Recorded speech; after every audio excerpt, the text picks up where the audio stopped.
Welcome to the Arete Podcast, the podcast created to help senior executives and the organisations they lead live up to their full potential. Join us for cutting-edge interviews with leading senior executive and board members across all industry sectors, and for practical tips to accelerate your executive career. And now, here's your host, Richard Triggs. Fantastic to have you along on the Arete podcast. And this has been a long time coming. I think we've been talking about doing this for years. So it's excellent to finally have you along. So what's been happening with you lately? Oh, look, enjoying my new role. It's been, years now, 18 months, I think, when I think about it. Yeah. And, keeping busy with some board roles as well. So it's never dull. Let's put it that way, Richard. Never dull. Indeed. I think I've known you for, it must be 20 plus years, I'd say. And we've worked together on multiple occasions in different guises. And it's been really exciting. And it's good to call you personally a friend as well. So it's nice to be having this chat with my mate, Andrew. Much appreciated. I'm really pleased to be here too, Richard. We have shared a few things over the years. I think probably not suitable for this podcast, perhaps, but it's been a great 20 years plus. Yes, it has. We definitely both enjoy having a nice glass of whiskey from time to time. That's for sure. So, Andrew, why don't we just start off with tell us a little bit about your current professional responsibilities? Right. I'm the Chief Executive Officer of a company called CST Hire, and we are Australia's number one truck and specialist vehicle rental company. So we supply project spec vehicles into gas pipelines, water pipelines, transmission projects, battery projects, you name it. So renewables. So it's quite a diverse fleet. It's just around about 800 is deployed around the country. If you don't recognise the name, you probably would have seen our vehicles on a lot of the sites around the country, because sometimes they actually are rebranded by the customer, but just have a look. It's usually our vehicles because we have quite a good range. Okay, great. And how big's your team there, Andrew? Overall, this is probably one of the smaller companies I've run for a long time. There's about 30 people. Keep this thing going, and all dedicated and well suited to the roles they have. We've had some excellent hires over the last 12 months that have added to our brand recognition and to our sales effort, and also into the back office, as in finance and our maintenance facilities, because we have maintenance facilities in Perth and in Brisbane. Yeah, and so obviously you're in Perth and Brisbane because that's where your clients predominantly are. And so servicing, give us some examples of the type of companies you're working with in both Brisbane and Perth. Well, we work with tier one contractors. So in the pipeline industry, so you'd recognise names like Halliburton and the list goes on. We work with the contractors that's stringing the new transmission lines across New South Wales. So we actually have fleets in every state except Tasmania. So our customers usually are in remote areas. We don't have much of our fleet running around the capital cities because there's not much need for them, to be honest. Sure. Okay, great. And then as well as that, you mentioned that you're on a number of boards. Yes. So I'm on a mining services board, which is quite exciting. It's in the yellow gear. And I'm also the chair of a manufacturer which has operations throughout Southeast Asia and Australia. So that's quite an exciting little business. It's done very well. And yes, quite fun, actually. And again, tier one customers, right? So we have, if you go into some of the big retailers, I won't mention them because probably not allowed to, but you will see that there's a lot of our products is actually on the shelves there. And so, Andrew, obviously, I'm keen to talk a bit more about this later, but there's a lot of people who listen to this podcast who are either aspiring CEOs and or board directors. And I think that one of the things that people often think about is how can I successfully, fulfill the role of being a CEO and also at the same time sit on some boards because, the workload must be immense. How do you manage your time and balance your responsibilities in that regard? Look, to be honest, there are times when it becomes quite difficult because, on a board, it's not a part-time job. You get paid part-time, but it's not a part-time job. So you need to be across what's happening in those businesses and develop a good rapport with the senior management. Particularly the manufacturer, I've been with that business for almost 20 years now, so I'm certainly not an independent chairman anymore, but and watched it grow. All the senior managers throughout the region know me because I would actually go to their sites from time to time, and particularly more pre-COVID, sort of took the travel bug out of me a bit. But certainly having a good knowledge of the business helps. So, and when I go onto a board, I invest a lot of time pre and after joining the board of getting to know the business and getting to know the people in there. Because I think that's important. I imagine also it's about being really clear that separation between board and executive responsibility, board being focused on strategy and governance, that would help you to not, if you're being mindful of that, to not get pulled into some of the BAU stuff. Absolutely. And having been a CEO now, how long's it been? Probably nearly 20 years, I think. Yeah. You don't appreciate when a director comes in and tells you how to suck eggs. No. So I'm very conscious of that, and the board roles that I have is I'm there to help, mentor, and to sometimes direct or challenge. Mm-hmm. But at the same time, I don't need to understand, did that machine break down and why did it break down? I just need to understand the machine's, our utilization rate is high, or our rental is happening, or production's happening. Sure. Okay, great. Well, let's come back to that. Let's step back in time, Andrew, and go back to where it all began. Tell us a little bit about where you were born, and mum and dad, and let's have a fun conversation through your career history to date. All right. Well, some of it has been fun, as you well know, Richard. Well, I'm the son of some 10-pound poms. They came out in the 50s and established themselves here in Brisbane, and I was born and bred here, and I've stayed based here. My family is here, but I've travelled extensively throughout the world for my roles over the years. I think I went through 2 passports in the 10-year period at one point with the number of visas and stamps I'd put on there. So that's probably a lifestyle I don't think I want to go back to anymore. But when you're younger, it's a bit of fun. Sure. So, look, I started in my early professional life wanting to be a engineer, believe it or not. So I did engineering.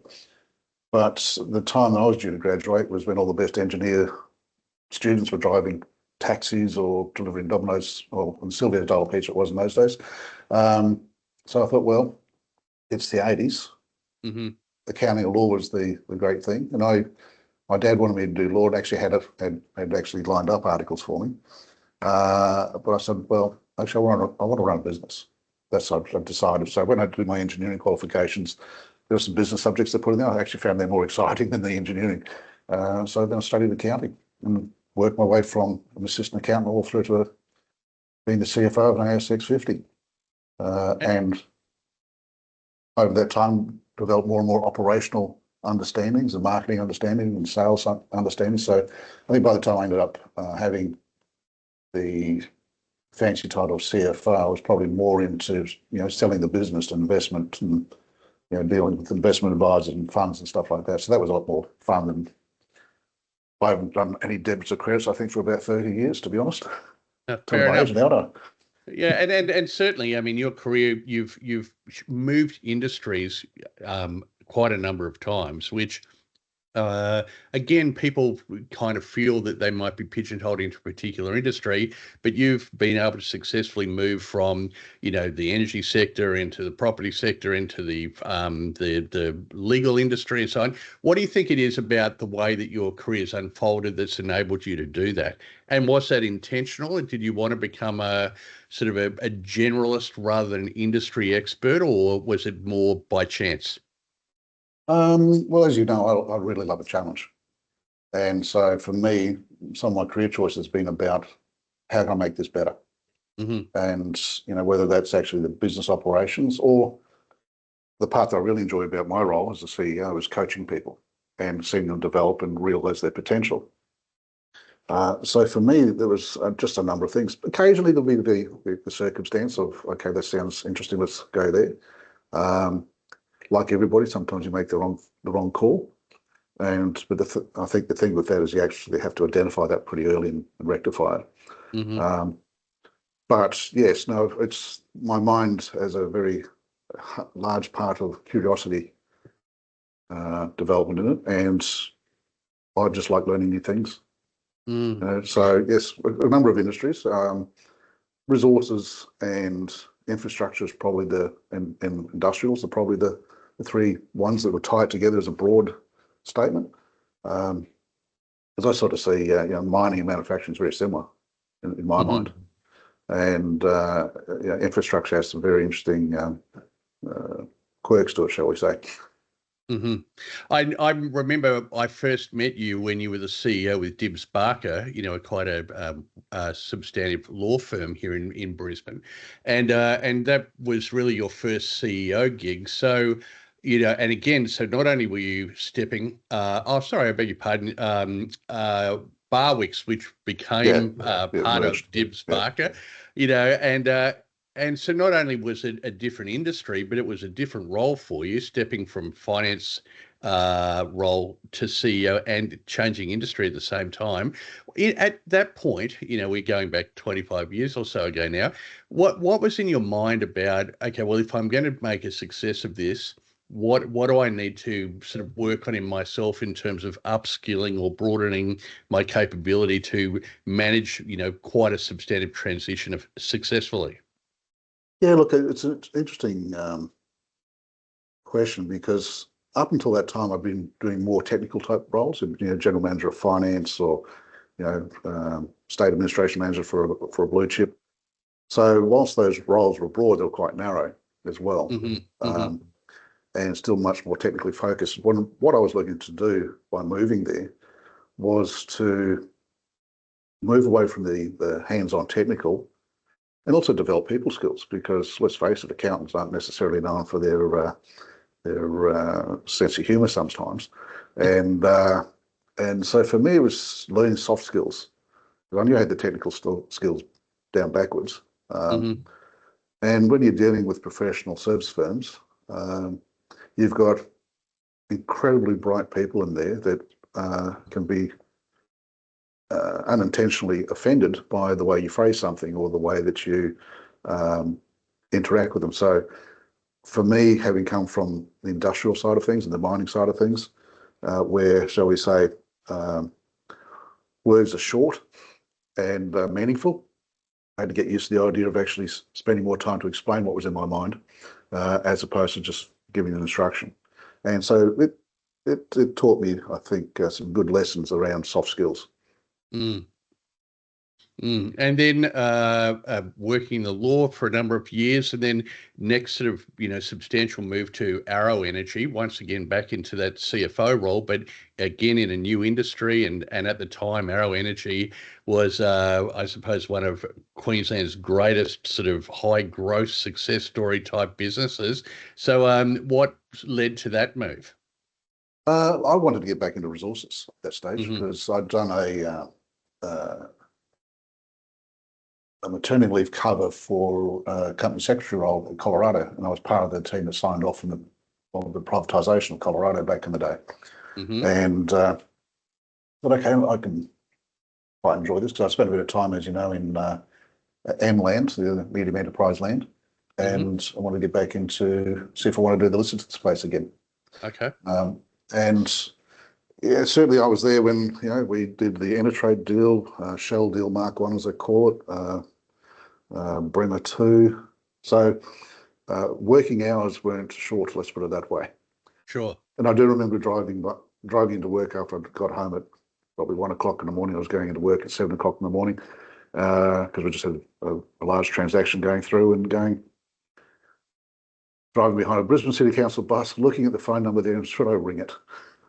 About whether you should become one of their drivers or not. Well, one of their drivers. That's just how hectic it was for quite a while. But yeah, again, good learning experience. And I had experience with the gas industry back in the 90s, actually, when I was with the third largest explosive manufacturer in the region, and I was their number 2. And we were looking to put a ammonia urea plant out in Aroma. In those days, we're going to use the Tipperary fields, CSG. And I remember talking to financiers and they go, but where's the gas pipeline? So we just drill another hole in the backyard. So CSG was very much not understood. And by the time we got to Arete, it was still a bit of a difficult sell in some corners, but it had been around for 8 or 9 years by that stage. So the CSG industry really took off, I think, probably the early noughties from memory. Prior to that, it was sort of like a lot of money was lost on it. Yeah, and at the time, I recall there were some Queensland-based organisations that were really driving fracking, and there was so much excitement around that space. And a lot of these organisations kind of today's rooster, tomorrow's feather duster, weren't they? Yeah, they are. But surprisingly, the company that I'm the CEO of, we supply about a third of our business comes from the gas pipeline industry. Right. And so some of the names that we deal with are names I recall back in the day, in the Arrow days. Mm-hmm. And then it was sort of some movement back into that space. And at the same time, this seems to be around when your board career started to unfold. And so how did those first sort of board opportunities become available to you? And what were some of the things that you thought about in terms of making that transition in skill set and also mindset from, C-suite executive to non-executive director? Yeah, well, me, I like to plan for the future, Richard. So this has been putting a long-term plan in place of what do I do when I don't want to be a CEO anymore. Mm-hmm. And so for me, I enjoy business, love business. So I'm not ready to retire in my CEO role anytime soon, but what I do enjoy is learning different industries, as you well know, and sitting on board. So the ones I've been on has largely been word of mouth of getting onto the boards. And for me, learning new industries or learning the way that different businesses do things actually helped me in my CEO gig as well. Mm-hmm. Mm-hmm. So, I use the example of the manufacturer. I mean, it's quite large now. I think we've got 300 or 400 employees, maybe 500, I think now. And when I first started, it was very much a hustling, get the next sale and get the next sale. That still happens. But I learned a lot about how somebody thinks about customer service and what it means to, look after your customer as opposed to just taking an order. And so I've applied those principles from that business throughout other businesses I've been involved with. So everybody has a different way of doing something, and sometimes you can actually pick up some really good nuggets of information or methods that help you in your career. Oh, for sure. And certainly there seems to be a growing trend now that organisations are actually encouraging their C-suite executives or ELT members to be on a board, whether it's a not-for-profit board or, a non-competitive board, to get that open-mindedness to other ideas and a fresh set of eyes and so on. As you said, that's becoming quite prevalent. And the other thing that's interesting about your career, Andrew, you've sort of stepped from private into listed, back into private, and you've kind of had that movement between different types of organisations. Looking on your experience now, what would you say are some of the similarities and the major differences from working in a listed versus a private environment? Well, it depends on the size of the listed company. right? So I've been in, the ASX 50.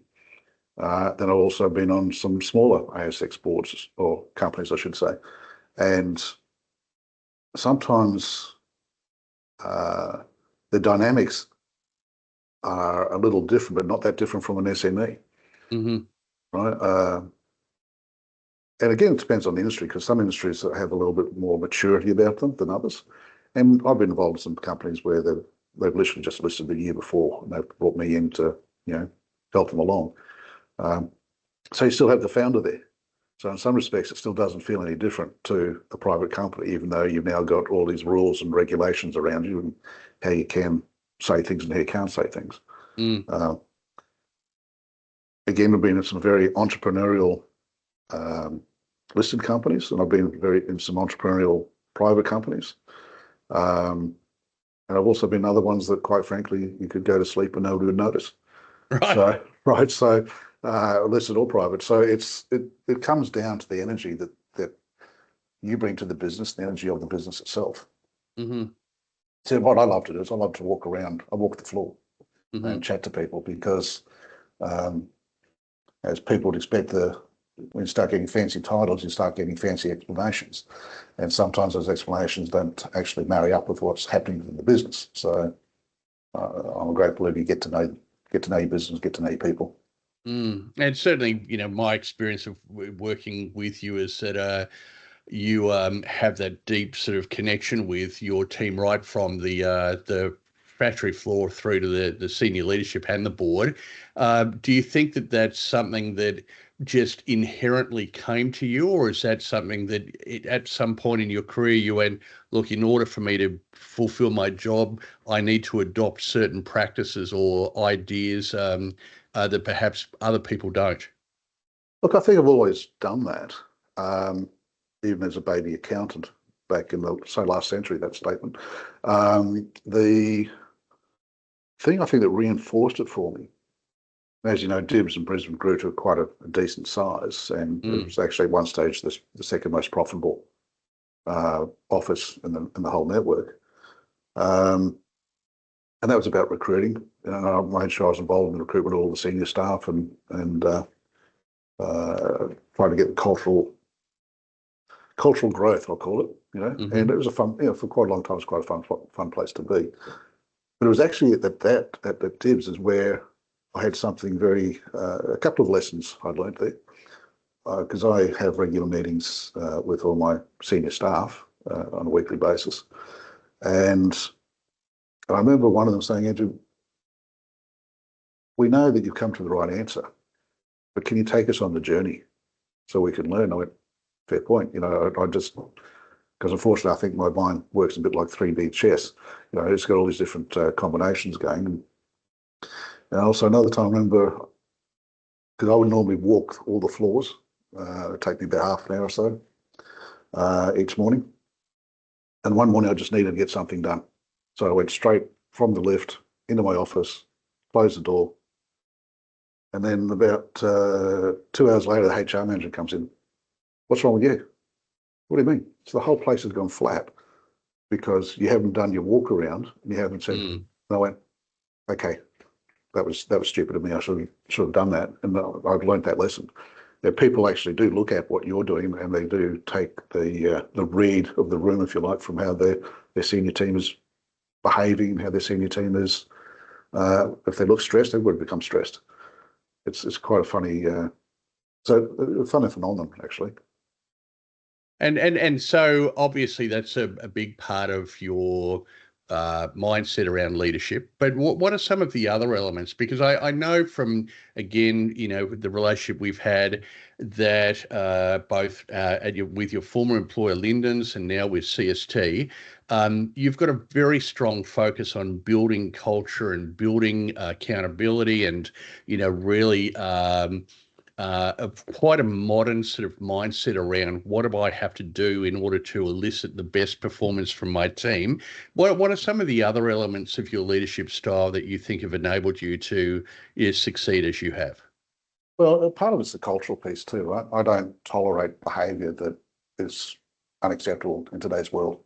And I think it's the behaviour that you ignore is the behaviour that the company gets or the people get. I think that's and you end up with the lowest common denominator. But the other elements I quite enjoy is as I said before, I just enjoy business. So apparently I can be a little bit competitive. And I don't mind taking on some of our competitors and make sure that they know we're around. Mm-hmm. And I don't know how to explain it, Rich. I just love business. It's just one of those things that I get up for in the morning.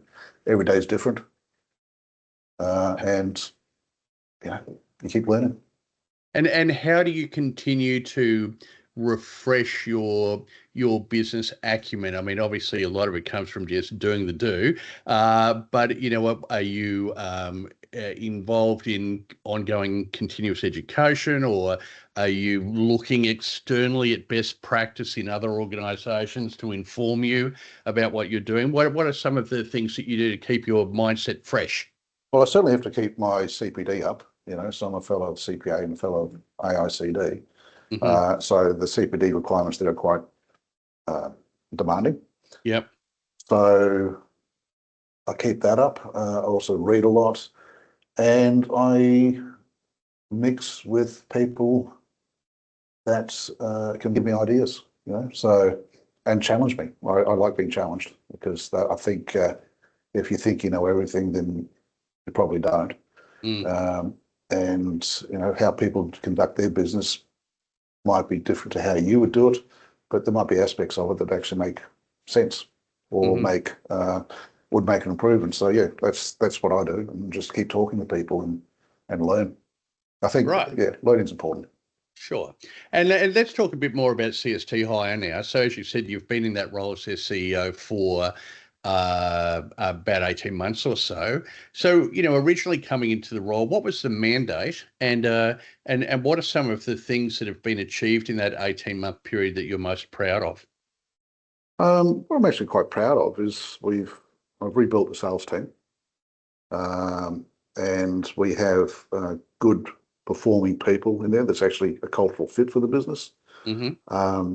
My focus has been on the culture again, because I think it's difficult to grow a business if everybody's dragging their feet or they aren't engaged or aren't motivated. So we have had some people that have left because they didn't quite like where I was taking the business.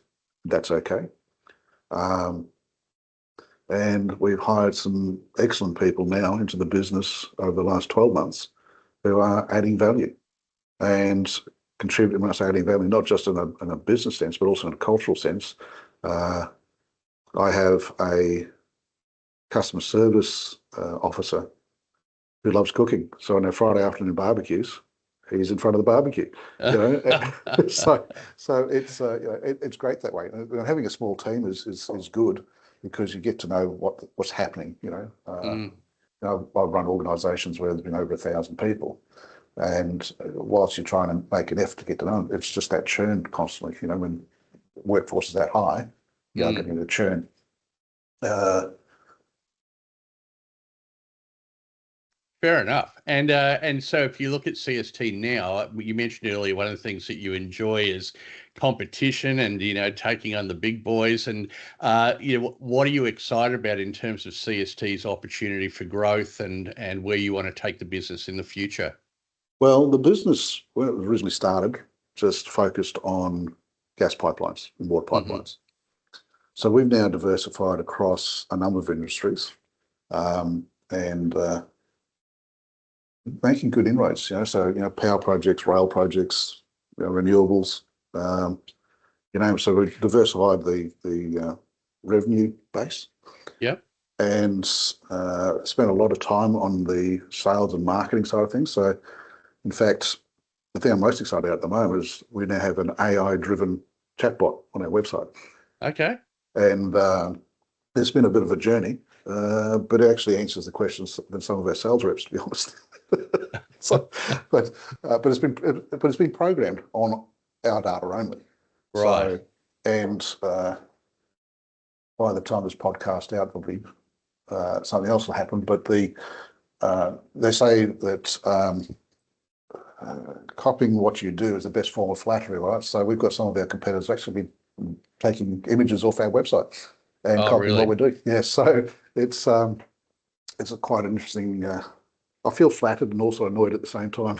Yeah, look, we had a situation about 12 months ago where one of our former clients decided that they wanted to start a recruitment division, and they called it Arete Recruitment. That's so not passing off, is it?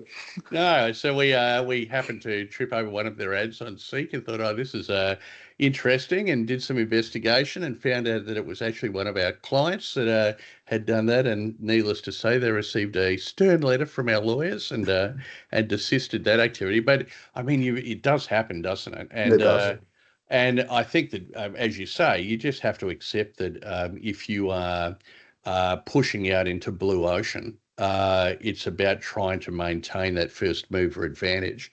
How have you seen, I mean, because your industry, I mean, adoption of AI and so on in technology companies and in, customer consumer sort of companies, it's easy to see that. But for traditional businesses involved in plant hire or in the mining services type space, how are you seeing AI as something that's going to become more and more impactful in how you do business? Well, I think what it does, one, you get a lot of people prefer to do texting and the impersonal type of stuff, as you well know, or an email. So we're actually getting to interact. So we've called it Olivia, and so Olivia here can answer your questions. Do you have a 15,000 litre water cart, and is it sitting in Karratha? It can answer that question. Okay. And so we can capture the data as to who's logged on and whatever. And we've been getting it's only been up about 3 weeks, and we've had a number of real leads come through it, which has been good. Great. So it's just a different way of interacting. Yeah. And do you see other parts of the business becoming more reliant on AI in the near future? Yes, it's actually interesting because the CRM that we now use and our fleet management system that we use, AI is now starting to be developed into that by the software providers. So it's actually able to give us a bit more of a better insight into what's happening. Because we've got 800 vehicles right in the middle of Australia as well, so sometimes it's a bit hard. So we have the telematics come through and tell us what's happening with the engines and what's happening with the oil pressures and stuff like, or people are driving erratically. Yeah. So it's a lot of data. Yeah, and it's great to be able to generate all this data, but it's actually effectively utilizing it to make decisions. It's the sort of the next frontier, isn't it? It is, and so it's a work in progress. It probably takes a while yet to bed it down, make sure it's giving us what we need and not giving us rubbish. Sure. And so do you see, CST moving into these new markets as opening up opportunities to have a stronger business base in, say, Sydney, Melbourne, Darwin, Hobart, or do you think you'll remain fairly Queensland, Western Australia centric? Well, that's our main maintenance facilities, but we actually do have a yard in Darwin. We have a yard in Roma. We have one down near the Snowy Mountains. Okay. So for me, being the capital cities is not really our core business. Our core business is out in the wild. Sure. So any yards that we put on now will be closer to our customers or closer to the projects rather than capital cities. They're just our trucks aren't suited for it. Right. So that could be in, more regions like Newcastle and places where there's a greater concentration. Well, probably in Singleton, or it could be in Karratha or Port Hedland. The only capital city that would be a change to that was probably Adelaide, because there's a lot of work happening down there. But we don't need to be in capital cities as a rule. Fair enough. And you mentioned earlier that you're still enjoying being in this role of CEO. So if you look to your career moving into the future, do you see yourself stepping into that true portfolio career anytime soon, or is that something that's sort of you said you like to have a good plan for the future? Is that a 5-year horizon, a 10-year horizon? What do you think? Yeah, look, I think probably in about 10 years I'll be ready to do the portfolio. Yeah. I have tried it in the past just to see whether I like to do it, and I think, given my personality, I just need to be involved. I don't, giving advice is one thing, but actually executing on that advice and being accountable and responsible for that execution is what I enjoy. Yeah, look, I am regularly approached by people in their 40s who are like, oh, I really want to sort of get on board and move into this portfolio career. And yet I see a lot of them, as you experienced yourself, stepping into that and then saying, look, all care, no responsibility is fine, but I miss being part of that leadership team and being part of a culture of driving outcomes. And so I definitely, if I'm asked for my advice, suggest to people that, worry about that in the future. Just people remain focused and concentrate on your executive career for the time being. Yeah, I think that's right. I mean, as you know, I've taken career breaks because a few of the roles I've had have been quite taxing, is probably the best way I'll put it. Yeah. And so I'll take a break for 6 months, and I'll do odds and sods in that time just to reset the mind and see if I really do want to do it. And each time I come away and go, no, I don't want to do that. Which kind of leads me into, my last question for you before we wrap things up. And we've talked a lot about business and about your professional responsibilities and so on. But what does Andrew like to do outside of work to keep fresh and keep the petrol tank full? Oh, look, I'm a bit of a potterer, so I quite enjoy working around the house. I mean, I catch up with my children on a regular basis and family and friends. So my happy place is bobbing in the surf. Right. Can't surf for nuts. Can barely swim as well. But I quite enjoy just being in the surf, whether it's at Noosa or whether it's on the Gold Coast or wherever. Quite enjoy it. Yeah, and you're a granddad now too, aren't you? I am. I'm too young to be a grandfather, Richard. I told my son that, but he said, it wasn't your choice, Dad. So, no, my granddaughter's she's now that lovely age. She's about 18 months old and exerting her personality, shall we say. I took them shopping in Myers probably about a month ago, and she's still doing that, that tottery type walk where they're not quite balanced yet. Right. So it's funny, she was just going through the, because I was buying clothes for her, and we put something in front of her, she goes, no. And then we put something else, that. And it was just funny to watch. She's already dressing herself, and she's 18 months old, about what she likes and what she doesn't like. So I think my son and his wife are going to have a bit of a challenge on their hand, I think, with her, but she's absolutely adorable. Oh, that's awesome. My kids are still at a younger age, so I think being a grandparent's a few years off for me. But all the people that I know far prefer the fact that they can enjoy their grandchildren and then hand them back at the end of the day. I tell you what, I actually understood what my parents were thinking when we had our children. And right. It's great to be a granddad. It's great. And so before we wrap it up, I've got. Yeah, good. Before we wrap things up, Andrew, is there anything else you wanted to add, or anything I haven't asked you that you want to talk briefly about? I think we've had a good wander through history, some of the ancient history. So it's been a fun journey. Yeah, look, Andrew, I think one of the things I've always admired about you is you're prepared to take on meaty challenges and stick up for your principles, and a lot of organisations you've worked with have really benefited from the fact that you've kept their best interests front of mind, and so as a result of that, you've really got a reputation as somebody who can get in and get stuff done and take on the battles that perhaps other people would step away from. And I think that's a testament to you as a leader and as a person. And it's been awesome to see your career unfold and share part of that journey with you. No, it's been a pleasure. I'd probably put some of that down to my Scottish father. Right. I was thinking he's probably the one who gave me that determination. Fair enough. Put it. Yeah, but no, it's been fun. I'm actually visualising you in a kilt at the moment, and it's a good look. That scares me, right? You won't want to edit this out, eh? Maybe. All right, Andrew. Well, look, thanks right. again for your time and have a fantastic afternoon. You too. Thanks, Richard. Thanks for the time. Bye.